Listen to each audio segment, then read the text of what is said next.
പാവയ്ക്ക കഴിക്കണമെന്ന് ആഗ്രഹമുണ്ട്, പക്ഷെ തോരനോ കറിയോ ഒന്നും ആക്കിയിട്ട് പറ്റില്ല. അപ്പോൾ എന്ത് ചെയ്യും? കഴിക്കണമെന്ന് അത്രമേൽ ആഗ്രഹമുള്ളവർക്ക് ഈ ഒരു വഴി നോക്കാവുന്നതാണ്. പാവയ്ക്ക കൊണ്ടാട്ടമൊക്കെ ഉണ്ടാക്കുന്നത് പോലെ നമ്മൾ ഇതിനെ ഇന്ന് വറുത്ത് കഴിക്കാൻ പോവാണ്. ഒരു ചെറിയ പാവയ്ക്കയാണ് നമ്മളിവിടെ നൈസായിട്ട് കട്ട് ചെയ്ത് വെച്ചിരിക്കുന്നത്. വളരെ പെട്ടെന്ന് ഫ്രൈ ആയി കിട്ടാൻ വേണ്ടി വളരെ കട്ടി കുറച്ചിട്ടാണ് കട്ട് ചെയ്തത്. ഇത് ഫ്രൈ ചെയ്യുന്നതിന് വേണ്ടിയിട്ട് ഒരു ചെറിയ മസാല ഉണ്ടാക്കാം. ആദ്യം ഒരു പാത്രത്തിലേക്ക് കുറച്ച് മൈദപ്പൊടി എടുക്കുക, പിന്നെ കുറച്ച് മഞ്ഞൾപ്പൊടി, എരിവുള്ള മുളക് പൊടിയും കൂടി ചേർത്ത് ഉപ്പും വെള്ളവും ചേർത്തിട്ട് ഇതുപോലെ കലക്കിയെടുക്കുക. ഇനി കട്ട് ചെയ്ത് വെച്ചിരിക്കുന്ന പാവയ്ക്ക എല്ലാം കൂടി ഇതിലേക്ക് ഇട്ട് കൊടുക്കുക. ഇതെല്ലാം കൂടി നല്ലോണം മിക്സ് ചെയ്തിട്ട് ഉടനെ തന്നെ ഇതുപോലെ ഫ്രൈ ചെയ്യാവുന്നതാണ്. നല്ല തിന്നായിട്ട് കട്ട് ചെയ്തുകൊണ്ട് തന്നെ വളരെ പെട്ടെന്ന് ഇത് ഫ്രൈ ആയി കിട്ടും.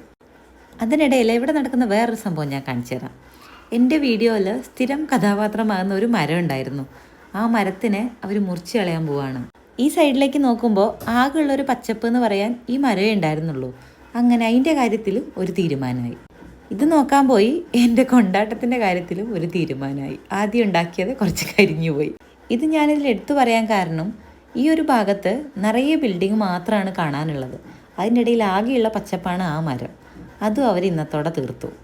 ആ മരത്തിൻ്റെ മേലെ മഴ പെയ്യുന്നത് കാണാൻ നല്ല ഭംഗിയാണ്. അതുകൊണ്ടാണ് എൻ്റെ മിക്ക വീഡിയോസിലും ആ മരത്തിനെ കണ്ടിട്ടുള്ളത്. ഇതിൻ്റെ ഇടയിൽ പാവയ്ക്ക ഫ്രൈ ഒക്കെ ഉണ്ടാക്കി കഴിഞ്ഞു. നല്ല ടേസ്റ്റി ആയിട്ടുള്ള പാവയ്ക്ക ഫ്രൈ ആണ്. എല്ലാവരും ട്രൈ ചെയ്ത് നോക്കാം കേട്ടോ. പാവയ്ക്ക മുറിച്ച് ഉണങ്ങാനൊന്നും സൗകര്യമില്ലാത്തവർക്ക് ഇങ്ങനെ ഉണ്ടാക്കുന്നതായിരിക്കും നല്ലത്. അപ്പോൾ ഇതാണ് നമ്മുടെ ഉച്ചയൂണ്. ഫുഡ് കഴിക്കൽ കഴിഞ്ഞിട്ട് പിന്നെ എൻ്റെ പണി ഈ മരം മുറിക്കുന്നത് നോക്കിയിരിക്കലായിരുന്നു. ഇത് കണ്ടില്ലേ, ഇതുപോലെ നല്ല അടിപൊളിയായിട്ടുണ്ടായിരുന്ന മരം അവർ മുറിച്ച് നശിപ്പിച്ച് ഇപ്പോൾ ഈ കാണുന്ന നല്ല ബോറൻ കോലത്തിലാക്കിയിട്ടുണ്ട്. അപ്പോൾ ഇതാണ് നമ്മുടെ ഇന്നത്തെ വീഡിയോ. ഇഷ്ടമായാൽ ലൈക്ക് ചെയ്യുക, കമൻറ്റ് ചെയ്യുക, പിന്നെ ചാനലൊന്ന് സബ്സ്ക്രൈബ് ചെയ്ത് സപ്പോർട്ട് ചെയ്യാനും കൂടി മറക്കല്ലേ.